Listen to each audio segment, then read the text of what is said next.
So here on the last page of our notes, we've got an application of these similar right triangles and geometric mean to do something that we called indirect measurement. What that means is if we don't actually get out a ruler or a tape measure, we can still find the lengths of certain distances based on other stuff. Okay, and it's based on the types of proportions that we've been doing before. Okay, so let's take a look at this monorail track, and you've got the person sitting next to it. We're eventually going to try to find a certain length there, the height of the track. Okay, so it says to estimate the height of this monorail track, your friend holds a cardboard square, which means the triangle that you see pictured there is a right triangle. Hold up a square at eye level. Your friend lines up the top edge of the square with the track. Okay, so that's what's getting us to this point. And then the bottom edge of the square with the ground, which gives us this.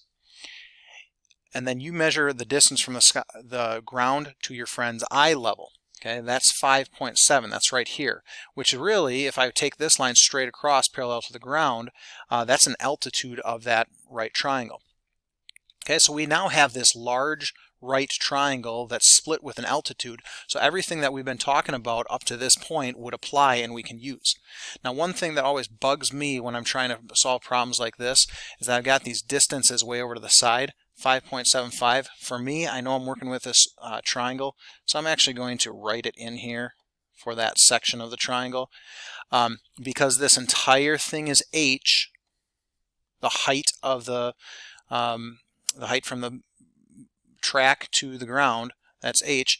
This other segment of it must be h minus this part, minus 5.75. Okay, so we're going to have a slightly more complicated algebra as we work through this, just because we've got a variable minus another portion. But everything else still applies. So if you think about that geometric mean that we were talking about, it allows us to set up a proportion where the altitude is in two different ratios within that proportion across from each other. We're eventually going to multiply 16 by 16. The other parts of those proportions are this part and this part. Okay, so it doesn't matter which one we plug in where. We could have 5.75 down here, and we could have h minus 5.75 up here. Okay, if we switched them around, it wouldn't matter because when we cross multiply, they're just going to multiply by each other anyway. And then we've got 16 times 16 going this way. So let's work through the algebra there.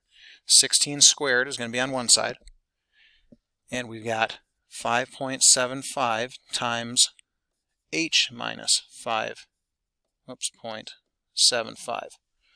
16 squared, when I plug that into my calculator, I get 256. Over on the other side, now we're going to have to multiply or distribute the 5.75, so 5.75 times h, and then 5.75 times a negative 5.75.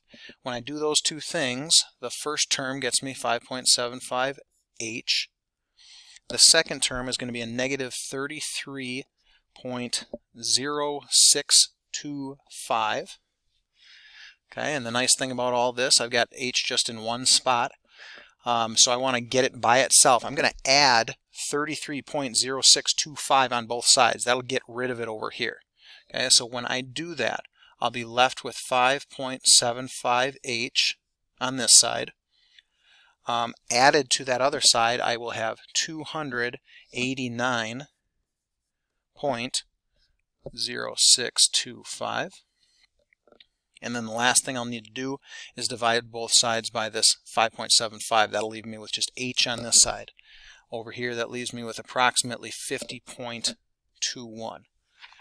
So is the height of this entire thing 50.21?